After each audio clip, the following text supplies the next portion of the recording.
This Steve Jones Show podcast is now loading. The Steve Jones Show podcast is presented by Sunbury Motor Company, Purdy Insurance, Brewers Outlet, and NIL Game Changers.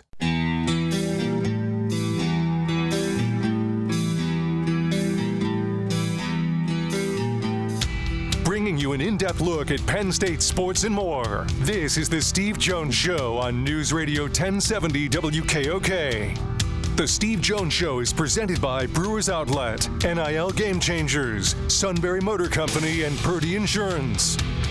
Now from the Sunbury Motor Studio, here's Steve Jones.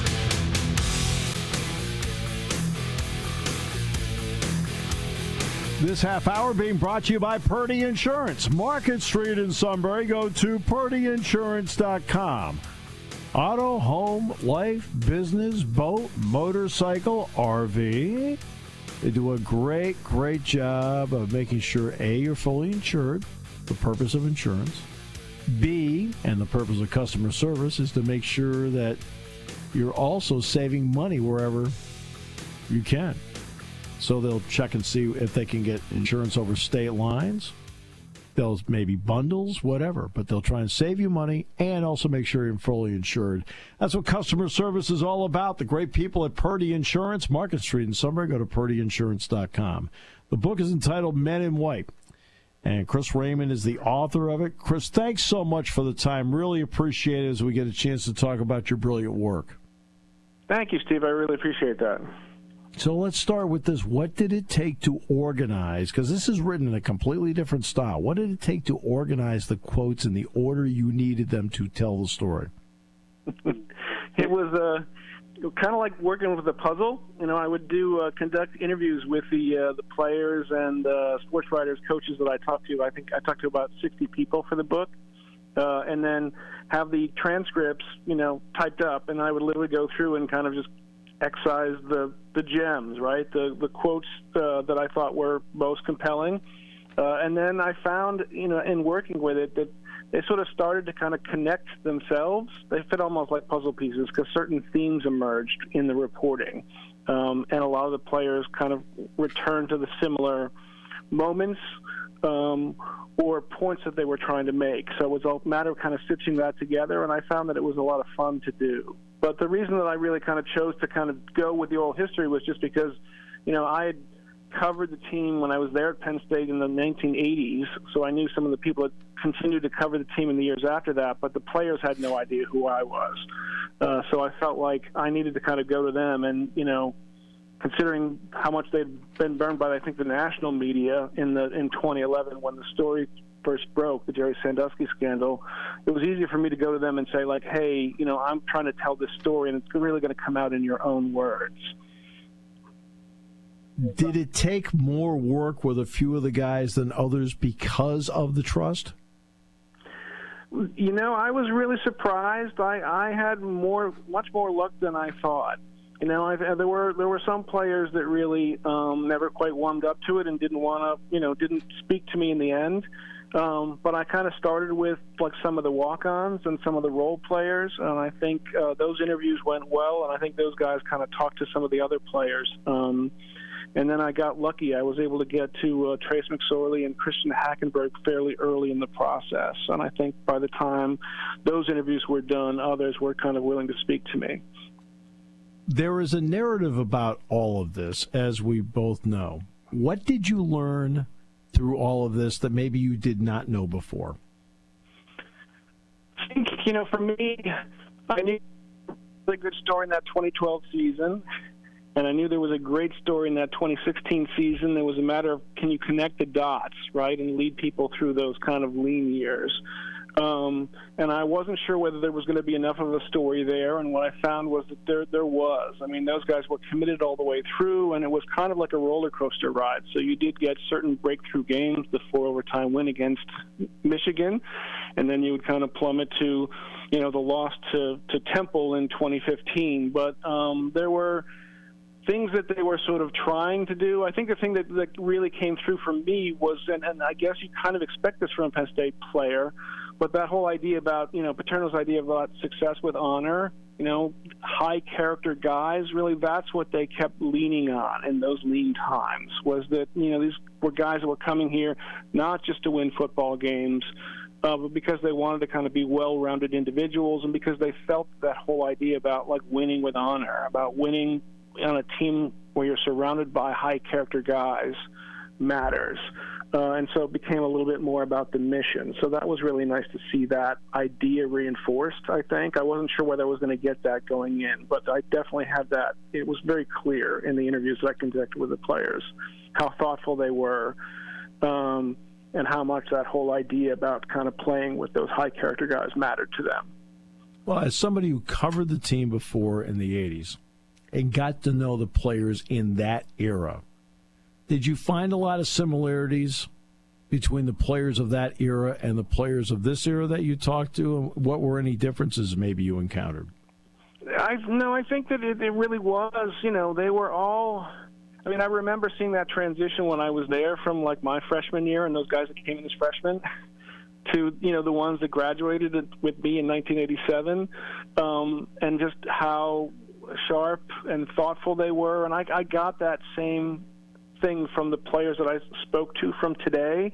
I think one of the things that I found was really interesting in talking to Lydell Sargent, who had played years before, but had come back to talk to the players when it looked like everything was going to fall apart in 2012. And one of the things that he drove home to me, it's kind of obvious, but I haven't thought about it this way, but because Joe Paterno was there for 50 years, you had Letterman for 50 years who all went through the same exact experience.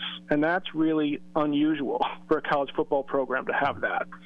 And so those guys all bonded because they had all been through the same thing. And, when it impacted their lives, they went back and, talked to their own children. I think that's why you saw guys like Mauti and Zordich kind of step forward to kind of lead this rebirth, because those guys knew very well what Penn State represented and the impact it had on your later life. And so they were willing to kind of step forward and say, hey, there's something important here. We need to rescue this, right? We're not going to let one man tear this program down. In fact, it's interesting because today James Franklin was talking about Malik Golden, and Malik Golden has started a restaurant in Connecticut. And he was like the core values at the time, because Malik Golden is one of those guys who was brought in by Joe Paterno, played for Bill O'Brien, and then played for James Franklin. Right? So right. He encompassed all of it, and it's interesting how all three ended up having an impact on him in his life in their own way, with Penn State being the common denominator. That's right. And I really think that's what those guys kind of dialed into. I think the university, the administration, the board of trustees had a very difficult time, defending the university when the scandal first broke. But what these guys tapped into was that idea about success with honor, right? They had lived it, day in and day out. And so that's what they kind of turned to when they were trying to figure out, like, what guides us through this. And that's really is what they kind of leaned on in the lean times. It's what they celebrated when they won. And I think that's what kind of brought the program back in what is a remarkable span of time, right? Nobody expected them to be back in the Big Ten championship 5 years after the sanctions were handed down. And yet they managed to kind of pull that off. And it was from that. I think you saw Bill O'Brien, the thing that he held up to these guys was like, you're not going to be able to play in a bowl game, but you're going to play in front of 100,000 fans every Saturday, number one. But number two, you're going to get a world-class education here. That's right out of Joe Paterno's playbook. And I think you see the same thing with James Franklin today. He's talking about, molding these guys not into just great football players, but into, smart, well-rounded men, right?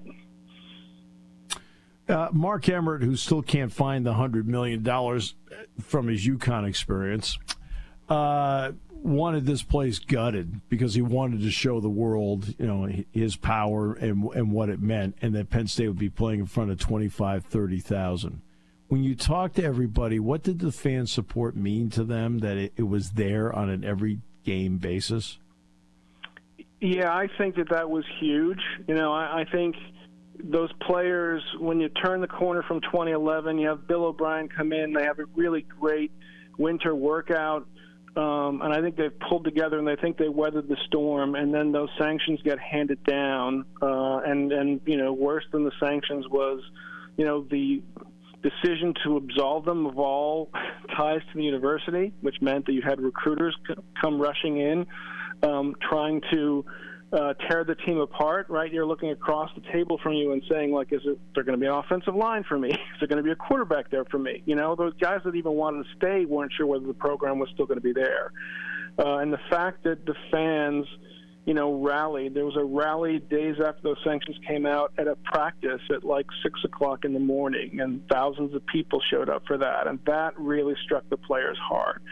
There was a pep rally the day before that first game in 2012, and then you just had fans that kind of came out en masse for the whiteouts and the games going forward. And I think it was very clear to those players that maybe they weren't getting the support from the NCAA and from others, but Penn State fans were undeterred in their support for it. And I think a lot of that was just because those guys were stand-up. I look at it.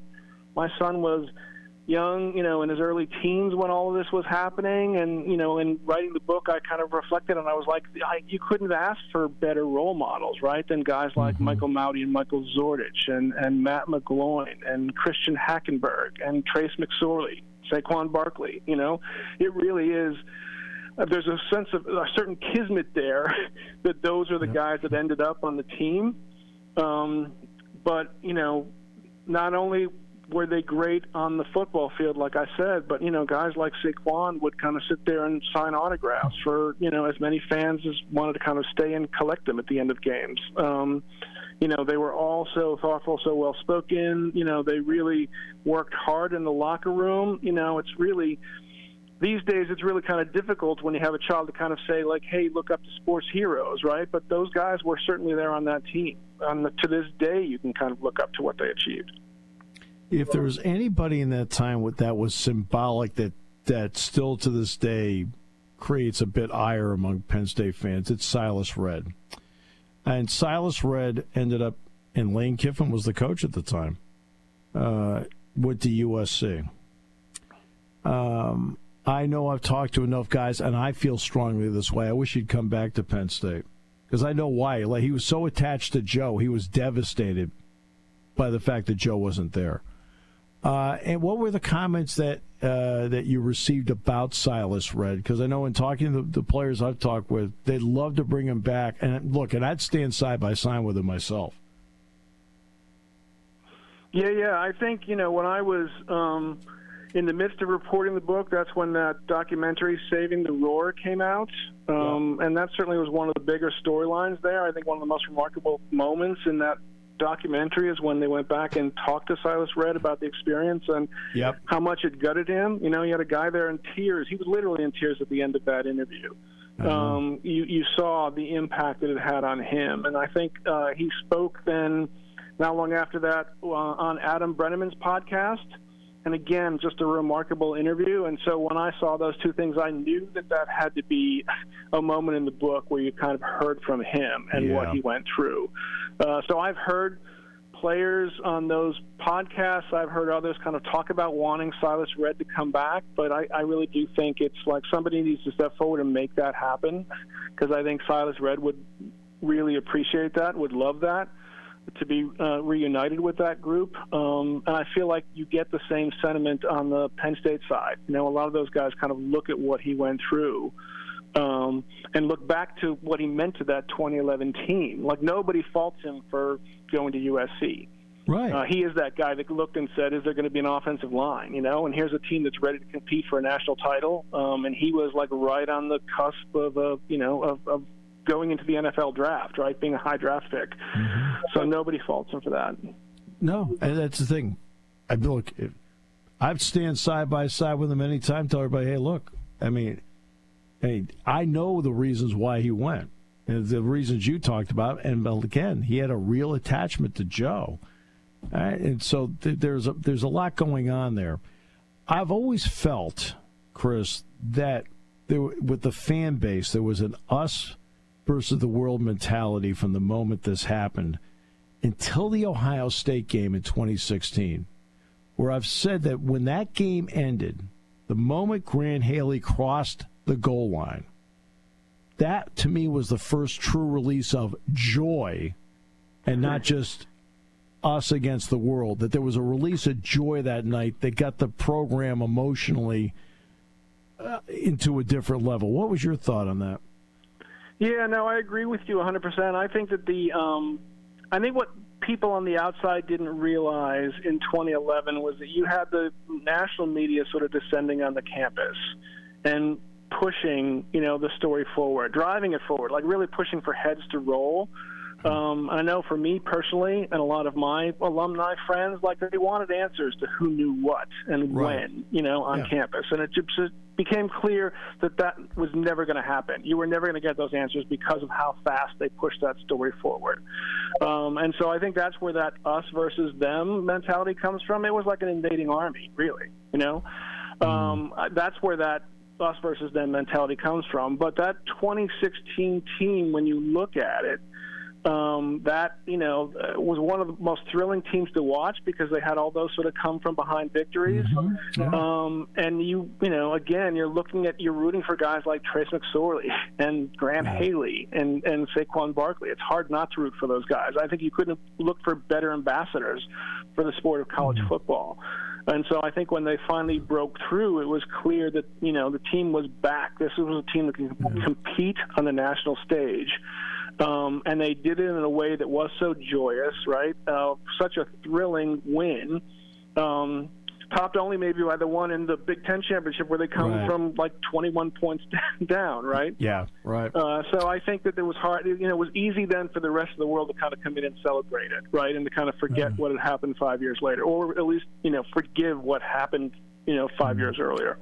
Chris, I'll use an old-time word here to ask the question. How big did the Rolodex get for this? It's funny. I have a lot of friends. I actually was able to reach out to a lot of the players on LinkedIn because what people don't realize is their football careers are over for a lot of them. They're off doing other things. So I can say that my LinkedIn followers got significantly larger as a result of it.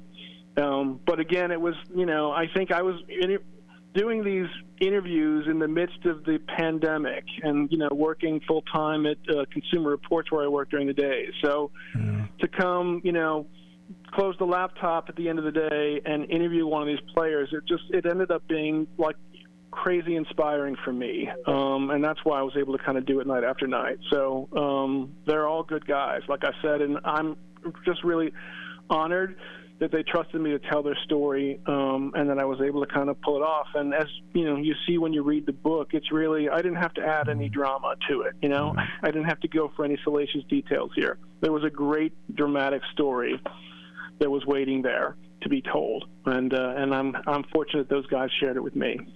Here it is 12 years later, book's now out. How gratified have you been by the reaction to the book?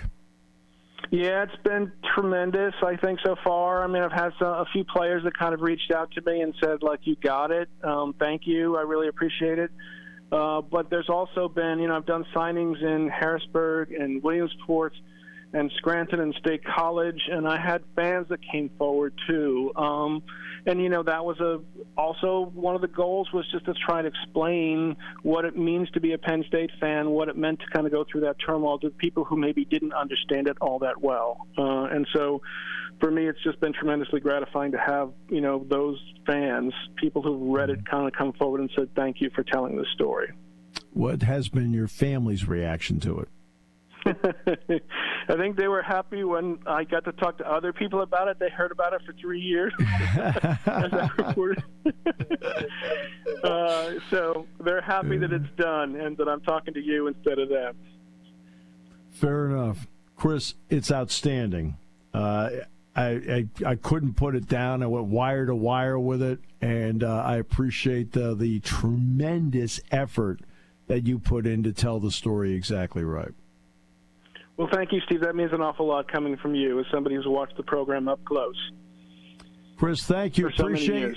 Hey, really, good luck with this. It's entitled Men in White. Quickly, Chris, where can people now pick it up? How can they get it either online or in a bookstore? Yeah, it's in bookstores from coast to coast, so you can go to either brick-and-mortar stores or it's available online as well. Anywhere where you buy books, you're likely to find it. Well, congratulations on this great work, and we appreciate the time you gave us today. Thank you. Take care. Chris Raymond, he wrote the book Men in White. It is an outstanding piece of work, well worth your time. It is a terrific read. This half hour brought to you by Purdy Insurance, Market Street in Sunbury. Go to purdyinsurance.com as we continue on News Radio 1070 WKOK.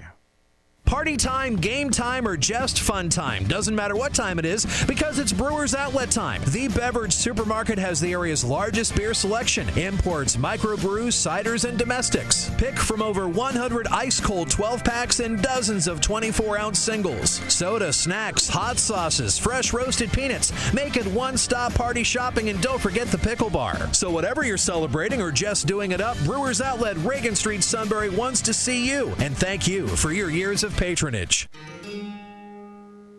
There's something to be said about a sale with a handshake, a service technician who really knows what he's doing. They can explain it in English what the problem is. There's nothing better than having that friend you could trust in the area. That's Sunbury Motors, where you get selection, knowledgeable salespeople, and prices that fit your budget, and more important, that friend you can trust. Welcome to Sunbury Motors, Kia, Ford, and Hyundai. You could shop other dealers and compare prices, but at Sunbury Motors, you get their lowest price promise. They research the current used vehicle market and guarantee their used car prices are the lowest. If you find a lower price, Sunbury Motors will beat it. 3 dealers all in one. See their full new and pre-owned inventory at sunburymotors.com. Pick out a vehicle you like and schedule your test drive online. Follow them on Facebook. Sunbury Motors Ford and Hyundai, North 4th Street, Sunbury, and Sunbury Motors Kia, routes 11 and 15 in Hummel's Wharf.